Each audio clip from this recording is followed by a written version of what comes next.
जिंदाबाद। सूरज भाऊ जिंदाबाद। सूरज भाऊ जिंदाबाद। सूरज भाऊ जिंदाबाद। सूरज भाऊ जिंदाबाद। सूरज भाऊ जिंदाबाद। सूरज भाऊ जिंदाबाद। सूरज भाऊ जिंदाबाद। सूरज भाऊ जिंदाबाद। सूरज भाऊ जिंदाबाद। आई, बाहर लोग ऐसे ही चिल्ला रहे हैं। सुनो ना आई, क्यों ना दोबारा तुम साई के लिए लड्डू बना दो। आई देखो,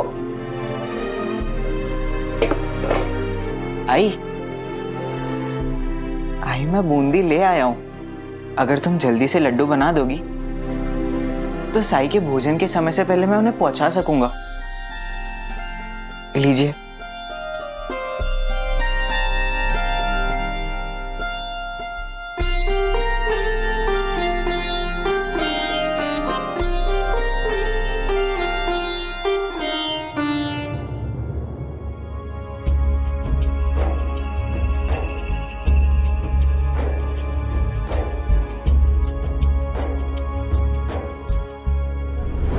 सूरज भाऊ, आपकी हिम्मत के बारे में सुनकर हमारे साथ और भी मजदूर जमा हुए हैं। सूरज भाऊ, लेकिन कल पहली बार कुलकर्णी के मुंह पे डर दिखा और अब तो हम भी नहीं डरते कुलकर्णी सरकार से।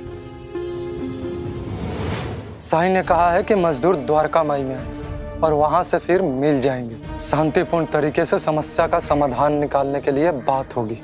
लेकिन सूरज भाऊ, हमने तय किया है कि हम सब आपके साथ रहेंगे।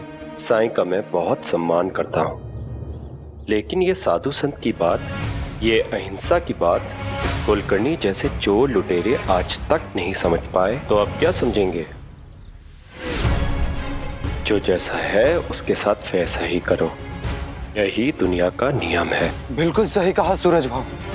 सूरज भाऊ जिंदाबाद। सूरज भाऊ जिंदाबाद। सूरज भाऊ जिंदाबाद। सूरज भाऊ जिंदाबाद। मेरे नाम के नारे लगाने का कोई फायदा नहीं है। अगर तुम सच में मेरे साथ रहना चाहते हो, कुछ बदलाव लाना चाहते हो, तो कसम खाओ, या बातें नहीं कुछ कर गुजरने का समय है। अन्याय के खिलाफ अब आवाज नहीं, हथियार उठेंगे। राजी हो?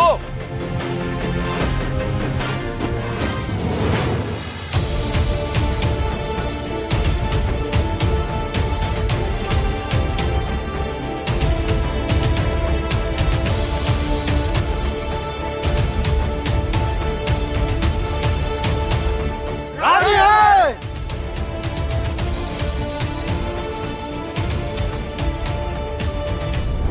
ये लो।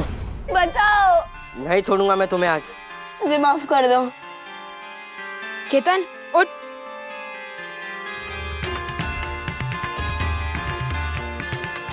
चल जा, घर से मेरे लिए पानी लेकर आ।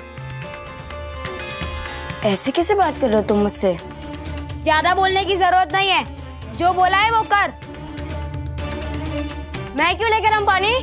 नहीं लाएगा तो मारूंगा, बैठ नहीं। अगर तू मुझे मार सकता तो मैं भी तुझे मार सकता हूँ, ये मत भूल तू। अच्छा, मार्टन नहीं, चेतन रुको। छोड़ो मुझे।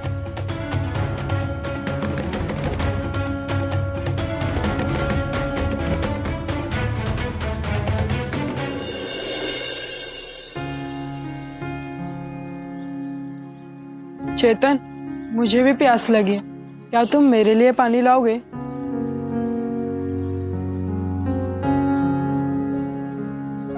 अभी लाया प्रहलाद।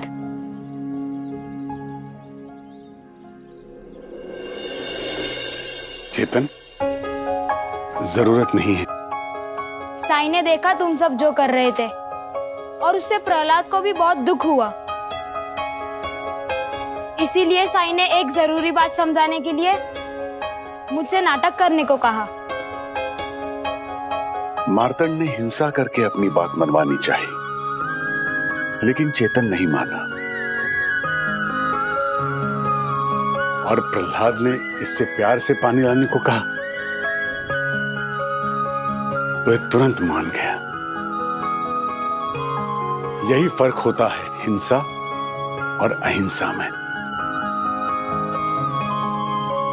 बच्चों को हिंसा कोई उपहास का विषय ना लगे। हंसने हंसाने का विषय ना लगे, ये समझाना बड़ों की जिम्मेदारी होती है। अगर बड़े ही उनके उपहास में हंसने लगे तो बच्चे हिंसा की गंभीरता को कभी नहीं समझेंगे और ना ही अहिंसा की अहमियत को। ऐसे बच्चे जिस भी समाज में पलेंगे उस समाज में हिंसा को साधारण समझा जाएगा। तो साईं, क्या आपको लगता है सूरज दादा ने गलत किया? लेकिन सूरज दादा तो गरीबों के लिए लड़ाई कर रहे, गरीबों के हक के लिए। उद्देश्य कितना भी बड़ा क्यों ना हो, उसे पूरा करने का रास्ता सही होना बहुत जरूरी है। भय और हिंसा से हमें ऊपर ही ऊपर भले ही लगे कि समस्या का समाधान हो गया है, लेकिन वो हमारा भ्रम होता है। समस्या का समाधान तभी संभव है जब उसकी जड़ तक पहुंचा जाए। समस्या को भी करुणा और संवेदना की नजर से देखा जाए। हिंसा केवल हिंसा को ही जन्म देती है, और जहां हिंसा हो उस समाज में स्थिरता संभव ही नहीं है। हिंसा अहंकार का प्रमाण है और अहिंसा अहंकार के ना होने का। अंधकार अहंकार का पर्याय है, क्योंकि अहंकार में अंधकार की तरह कुछ दिखाई नहीं देता है। जैसे तुम लोगों को दिखाई नहीं दिया कि जब कुलकर्णी सरकार के घर पर हमला हो रहा था तब उसमें तुम्हारा दोस्त भी शामिल था। कल इसे भी कुछ भी हो सकता था।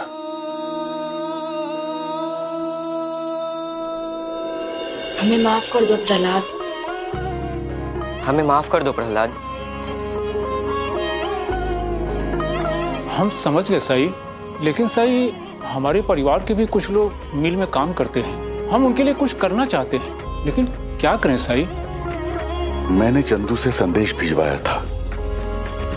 आज शाम 4 बजे सब द्वारका माई आए। उसके बाद शांति प्रदर्शन के लिए हम वहां से मील तक पदयात्रा निकालेंगे।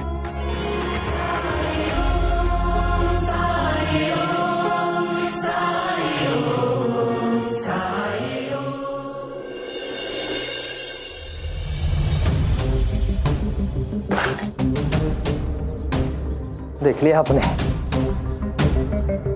घर का जो किया सो किया, लेकिन घर की बहू बेटियों को, बच्चों को भी इतना डरा दिया, रात भर सो नहीं पाए वो लोग। हाँ, इतनी तोड़फोड़ की है साई ने यहाँ आकर, मेरी तो जान जाते जाते बची है। वो और उसके भक्त, आंखें बंद करती हूँ तो भी वही सारा दृश्य घूमता रहता है। और मेरा बेटा, वो तो इतना डर गया है, मुझे नहीं लगता कि वो दोबारा सामान्य हो पाएगा।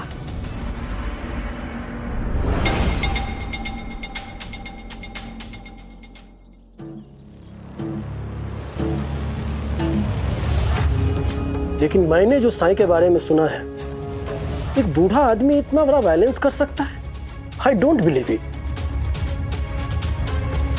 सर, यही तो कारण है वो हर बार बच जाता है।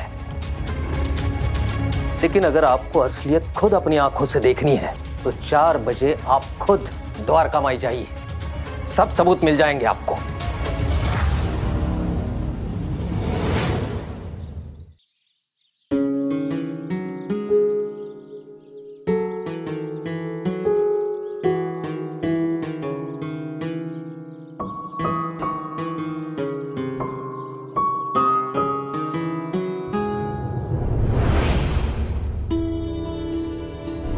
अन्याय के खिलाफ अब आवाज नहीं, हथियार उठेंगे।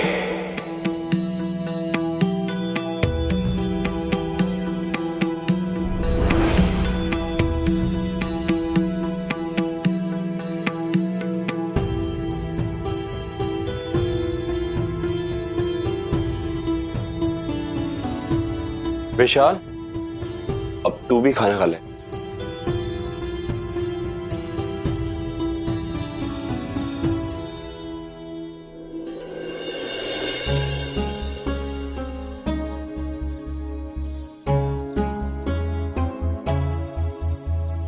क्या है? हाँ, कल रात से देख रहा हूं मैं, तुम मुझसे ढंग से बात नहीं कर रहा है।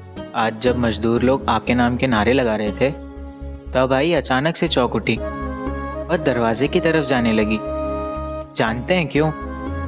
क्योंकि आई को वो नारेबाजी याद आ गई जो बाबा के लिए हुई करती थी हमारे घर के बाहर। बस फर्क यही है दादा, बाबा के लिए लोग इसीलिए नारे लगाते थे क्योंकि वो अहिंसा के रास्ते पर चलते थे।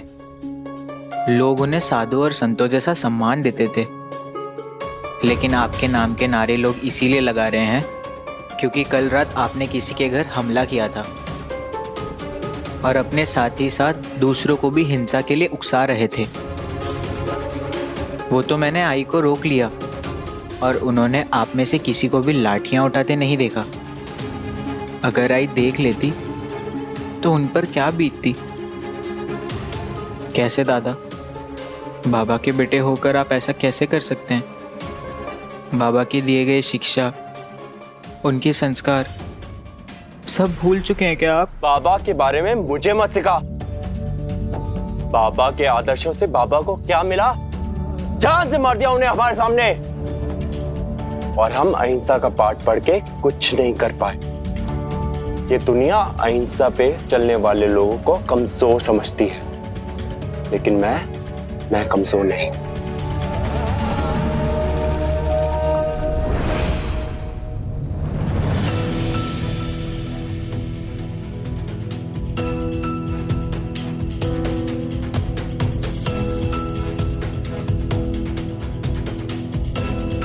विशाल, तू पागल हो गया क्या? आई से कलम की छीना? तू जानता है ना आई के लिए इस कलम की क्या कीमत है? इस कलम का कोई महत्व नहीं है, कोई जरूरत नहीं है। इस कलम से तो बाबा उस अखबार के लिए लिखते थे जिसमें वो अंग्रेजों से लड़ने की बात किया करते थे, लेकिन अहिंसा को माध्यम बनाकर। लीजिए दादा, इसे तोड़ दीजिए। जब आप बाबा के आदर्शों को, उनके सपनों को तोड़ आए हैं, ये तो कलम है।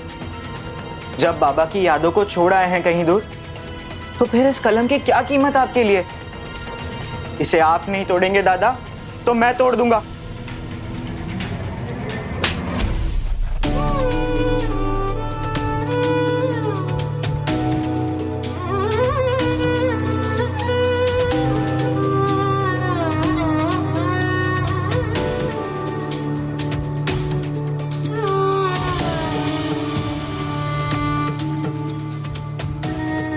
पागल हो गया क्या विशाल?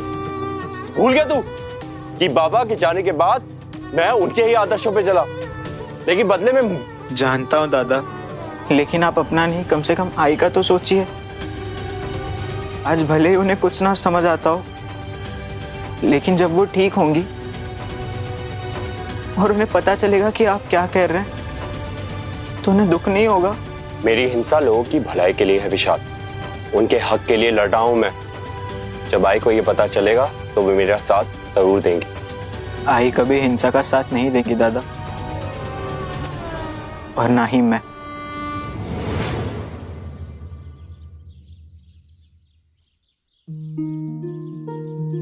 मैं फिर से याद दिला दूं कि चाहे कुछ भी हो जाए, हमारा प्रदर्शन शांतिपूर्ण तरीके से ही होगा।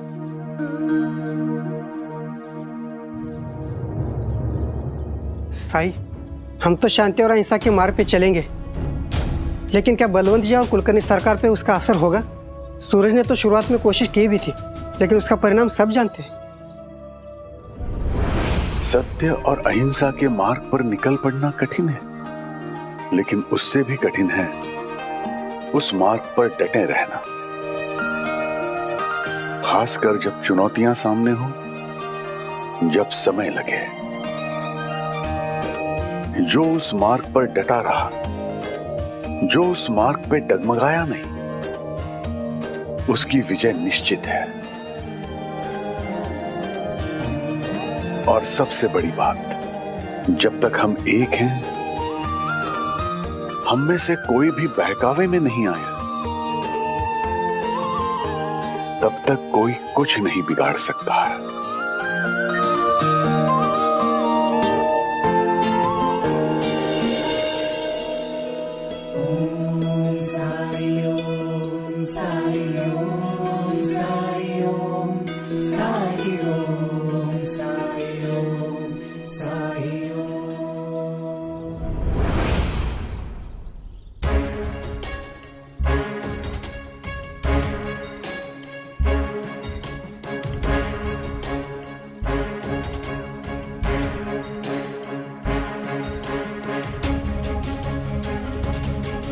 आप आगे नहीं जा सकते।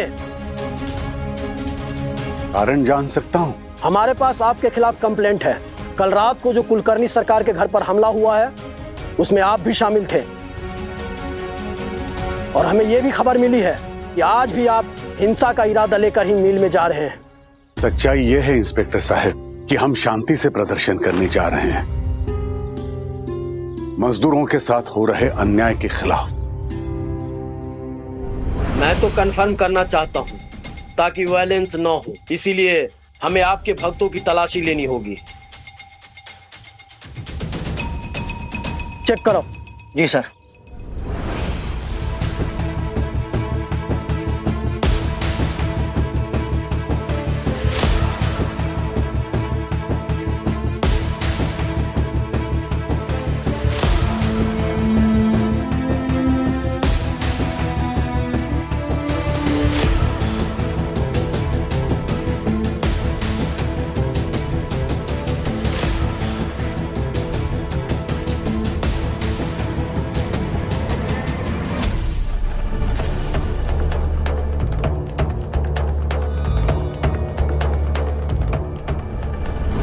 मैं भी तो सुनो आपकी योजना क्या है।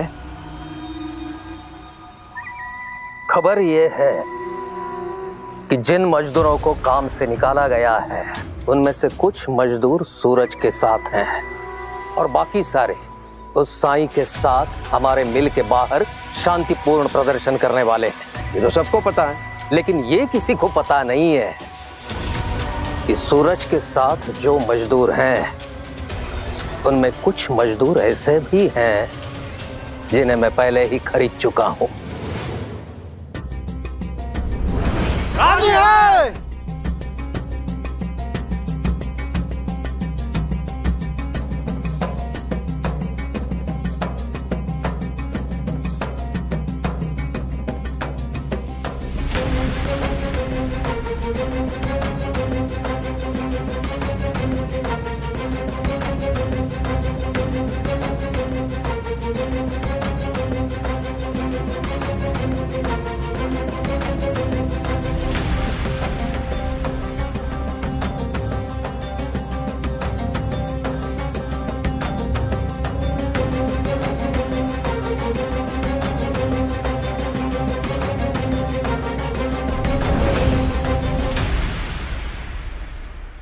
हरिओम।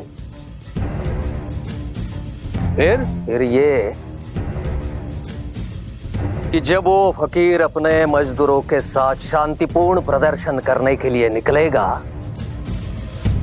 तो उनके साथ मेरे खरीदे हुए मजदूर भी शामिल हो जाएंगे, हथियारों के साथ।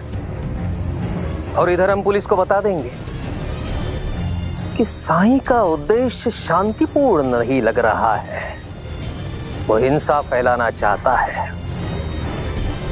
जब पुलिस प्रदर्शनकारियों की तलाशी लेंगी तो मेरे खरीदे हुए मजदूरों के पास वो हथियार बरामद होंगे।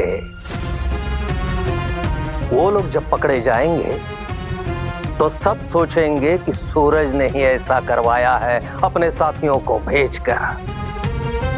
और जैसे ही सूरज की वजह से उस फकीर को अरेस्ट किया जाएगा, फकीर के भक्त गुस्से में आकर सूरज को जान से मार देंगे।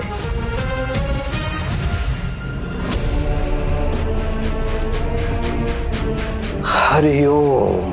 हाँ, हरिओम।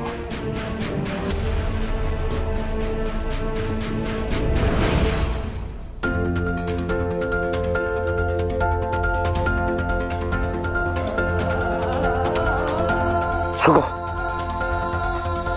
साहब, ये देखिए सर।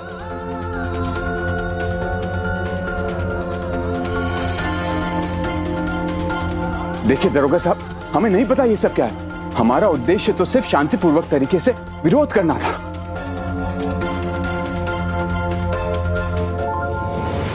इंस्पेक्टर साहब, साई ने इंसल्ट तो बहुत की थी आपकी उस दिन। जिस तरह से वो सूरज को लेकर गए थे आपकी हिरासत से, देखिए आज तक कोई भी साई को रंगे हाथों नहीं पकड़ पाया है, लेकिन इस बार खबर पक्की है। साई हिंसा करने की योजना बना चुका है। इस बार आप जब साई को रंगे हाथों गिरफ्तार करेंगे सबूत के साथ, तो आपका प्रमोशन पक्का, मेडल भी पक्का, और साई के साथ साथ उस सूरज को भी गिरफ्तार कर लीजिएगा। बाकी जो कुछ भी संभालना है मैं संभाल लूंगा। कमिश्नर साहब से बात करूंगा आपके बारे में। इन सब के लीडर तुम हो साईं, इन सब का जिम्मेदार तुम ही हो, इसीलिए मैं तुम्हें अरेस्ट कर रहा हूं।